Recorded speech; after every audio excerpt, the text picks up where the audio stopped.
आज कोई पाकिस्तानी नेता खड़ा होकर बोले कि हैदराबाद को हम अपना हिस्सा बनाएंगे, हैदराबाद एक बार फिर से पाकिस्तान में शामिल होगा, नक्शे बदलते रहते हैं, तो हमको आपको कितना बुरा लगेगा, भारतीय नेतृत्व को कितना बुरा लगेगा, भारत की सेना को कितना बुरा लगेगा, भारत के प्रधानमंत्री को कितना बुरा लगेगा, विपक्ष के नेता को कितना बुरा लगेगा, यह बताने की जरूरत नहीं है।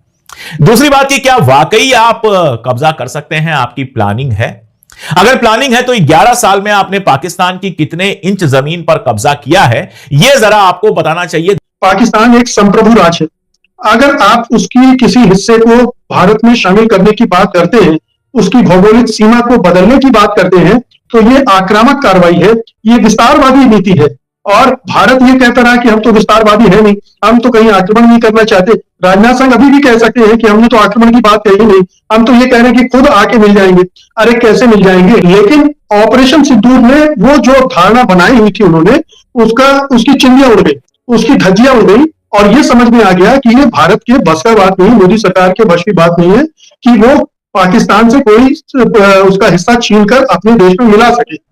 राजनाथ सिंह जी हमारे बड़े सीनियर पॉलिटिशियन हैं, यूपी के चीफ मिनिस्टर रहे हैं, एग्रीकल्चर मिनिस्टर रहे हैं अटल बिहारी वाजपेयी के जमाने में। जिस समय आप देखते हैं कि मोदी जी कोई खास बड़े नेता नहीं थे, उस समय वो एग्रीकल्चर मिनिस्टर हुआ करते थे और अब रक्षा मंत्री हैं।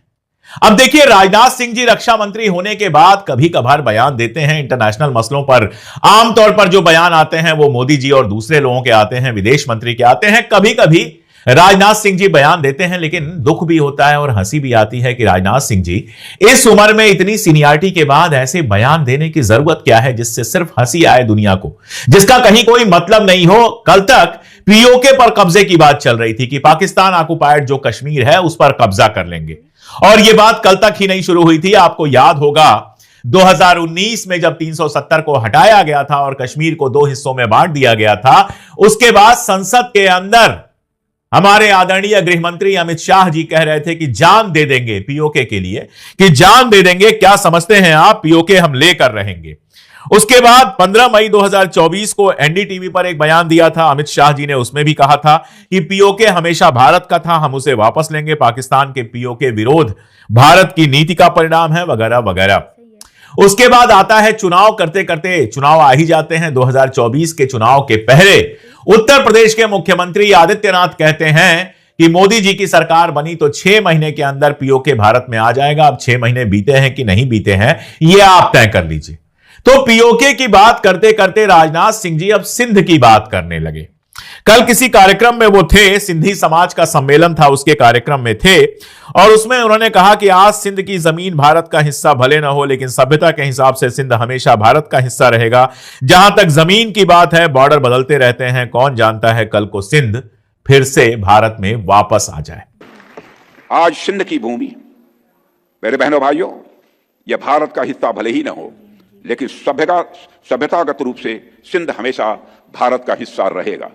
और जहां तक जमीन की बात है, तो बॉर्डर्स तो बदल सकते हैं, क्या पता कल को सिंध भारत में फिर से वापस आ जाए। एक सेकंड के लिए जरा पाकिस्तान का नक्शा देख लेते हैं, उसमें सिंध को देख लेते हैं और यह देखते हैं कि सिंध अगर भारत में वापस आ जाएगा तो कहां से जुड़ेगा, जो रास्ते में स्टेट्स हैं उनका क्या होगा। देखिए, पाकिस्तान भारत से बट के बना था, इसमें कहीं कोई दो राय तो है नहीं। यह कोई ऐसी नई बात तो है नहीं कि बताई जाए कि पाकिस्तान और भारत 2 मुल्क बने थे, भारत का बंटवारा हुआ था, यह आप लोग जानते हैं। बहुत सारे मुसलमान इधर से उधर गए थे, बहुत सारे हिंदू उधर से इधर आए थे, जिसमें सिंध के हिंदू भी शामिल हैं। कुछ दिनों पहले की बात है, 3-4 साल पहले की बात है, या और कम वक्त हुआ होगा। मैं भोपाल गया हुआ था, वहां कांग्रेस ने सिंधी समाज का एक सम्मेलन किया था, मैं उसमें मुख्य अतिथि था, वहां भी लोगों से बातचीत हुई थी। तो जाहिर है लोगों को सिंध के किस्से, सिंध की कहानियां, सिंध से निकलने की कहानियां याद हैं और लोग इमोशनल होते हैं, जो बहुत नॉर्मल है। कोई भी सिंधी जब सिंधी में बात करता है अपने किसी साथी से, अपने किसी रिश्तेदार से, तो सिंध जिंदा हो जाता है वहां पर।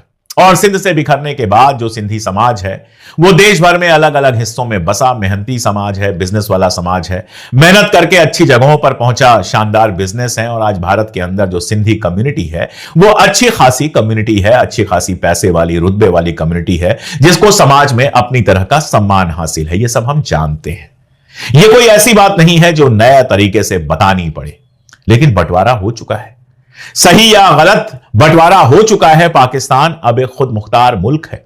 वैसे ही जैसे हिंदुस्तान एक खुद मुख्तार मुल्क है, नेपाल एक खुद मुख्तार मुल्क है, भूटान एक खुद मुख्तार मुल्क है, और पाकिस्तान का भी बंटवारा हुआ और बांग्लादेश जो बना वो एक खुद मुख्तार मुल्क है। आज पाकिस्तान के अंदर कोई खड़ा होकर कहे कि बांग्लादेश एक बार फिर से हमारा हिस्सा होगा, तो बांग्लादेश में उसकी क्या प्रतिक्रिया होगी आप अच्छी तरह से समझ सकते हैं। कश्मीर पर विवाद है, किसी जमाने में हैदराबाद पर भी विवाद था। आज कोई पाकिस्तानी नेता खड़ा होकर बोले कि हैदराबाद को हम अपना हिस्सा बनाएंगे, हैदराबाद एक बार फिर से पाकिस्तान में शामिल होगा, नक्शे बदलते रहते हैं, तो हमको आपको कितना बुरा लगेगा, भारतीय नेतृत्व को कितना बुरा लगेगा, भारत की सेना को कितना बुरा लगेगा, भारत के प्रधानमंत्री को कितना बुरा लगेगा, विपक्ष के नेता को कितना बुरा लगेगा, यह बताने की जरूरत नहीं है। दूसरी बात कि क्या वाकई आप कब्जा कर सकते हैं, आपकी प्लानिंग है? अगर प्लानिंग है तो 11 साल में आपने पाकिस्तान की कितने इंच जमीन पर कब्जा किया है, यह जरा आपको बताना चाहिए। 2 बार आप हमला कर चुके हैं। एक बार आपने हमला किया 2019 के चुनाव के समय, आपको याद होगा, एक बड़ी घटना हुई थी, हमारी सेना के सैनिक जा रहे थे अपनी ट्रक से टकराया था, एक गाड़ी टकराई थी, उसके बाद विस्फोट हुआ, पुलवामा कांड के नाम से हम लोग जानते हैं, और उसमें हमारे ढेरों सैनिक मारे गए। उसके बाद कहा गया हम घुस के मारेंगे, कुछ हमले वमले किए गए। ऑपरेशन सिंदूर के दौरान एक बार फिर से हमला किया गया, जो 4 दिन में रोक दिया गया, और कहा यह गया कि हमने समझौता कर लिया है। ट्रंप दावा कर रहे हैं कि वो समझौता उन्होंने उनकी जिद में कराया गया है, उन्होंने सारा समझौता कराया है। उसके बाद कहा गया कि कोई भी एक्ट ऑफ टेरर होगा तो उसको एक्ट ऑफ वार माना जाएगा, यानी जंग घोषित कर दी जाएगी। ऑपरेशन सिंदूर जारी है।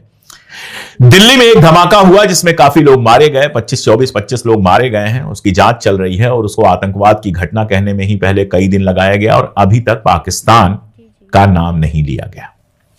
तो ये जो पाकिस्तान के साथ आपके टकराव हैं उनके बारे में मैंने बताया। क्या इन टकरावों में कोई भी 2 इंच जमीन भी आप ले पाए?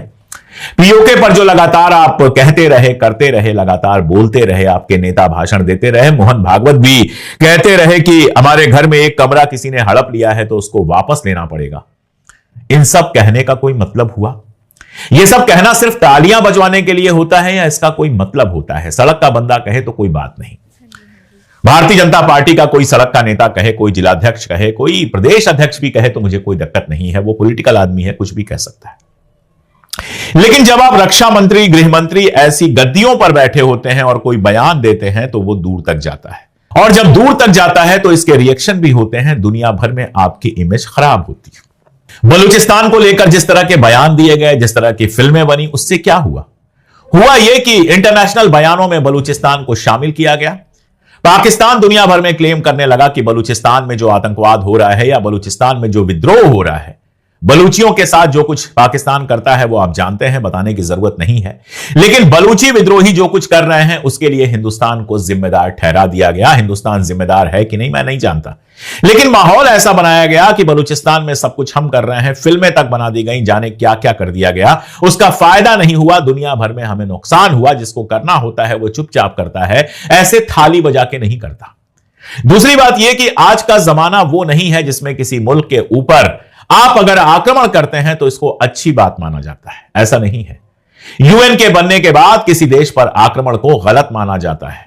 एक तो आपको आक्रमण करना नहीं है, कब्जे की कोई नियत नहीं है, ऊपर से ऐसे बयान देकर अपनी जब बेइज्जती करवाते हैं तो पाकिस्तान को मौका मिल जाता है बयान देने का, आपके ऊपर हमला करने का। वही हुआ। राजनाथ सिंह के बयान के बाद पाकिस्तान से तीखी प्रतिक्रिया आई। विदेश मंत्रालय ने ऑफिशियल बयान जारी किया और इस टिप्पणी की कड़ी निंदा की। वैसे राजनाथ सिंह जी भी कड़ी निंदा अक्सर करते रहते हैं, तो इस बार राजनाथ सिंह जी की ही कड़ी निंदा हुई। मंत्रालय ने कहा कि राजनाथ सिंह का बयान जो है वो अंतर्राष्ट्रीय कानून का उल्लंघन है, और फिर उसको धर्म पर ले आए कि इससे हिंदू धर्म की विस्तारवादी सोच झलकती है। बयान देने का मौका मिल गया, आपने बयान देने का बिना मतलब का मौका दे दिया, जबकि एक हिंदुस्तानी होने के नाते और हिंदुस्तान की खबरों पर नजर रखने के नाते मैं जानता हूं कि भारत सरकार ऐसा कोई प्लान नहीं बना रही होगी। सिंध पर हमला करना या सिंध को हिंदुस्तान के साथ मिलाना भारत की आर्मी के किसी प्लान में शामिल नहीं होगा, लेकिन इस तरह का बयान दिया गया सिंधी समाज के भीतर तालियां बजवाने के लिए। तालियां बजी, हॉल में आप खुश हो गए, लेकिन इस बयान की गूंज बाहर तक पहुंची। पाकिस्तान ने इसकी मजम्मत की और अब वो अंतर्राष्ट्रीय मंचों पर कह सकता है कि देखिए, भारत की नीयत तो हमारे टुकड़े टुकड़े करने की है, भारत की नीयत तो बलूचिस्तान में खराब है, भारत की नीयत जो है वो सिंध में खराब है। कश्मीर, मसला है कश्मीर तो है दुनिया के सामने, लेकिन वहां भारत के अपने भी क्लेम है, बहुत सारा ऐतिहासिक मामला जुड़ा हुआ है। लेकिन सिंध का बंटवारा या फिर बलूचिस्तान का बंटवारा जो हुआ वो तो दोनों देशों के बीच में हो चुका है।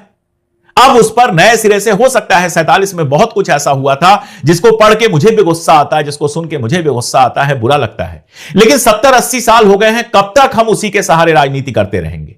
बेहतर तो यही होना कि पाकिस्तान अपना वाला हिस्सा संभाले और हिंदुस्तान अपना वाला हिस्सा संभाले, अपने अपने नागरिकों को खुश रखे, उनको अधिकार दे।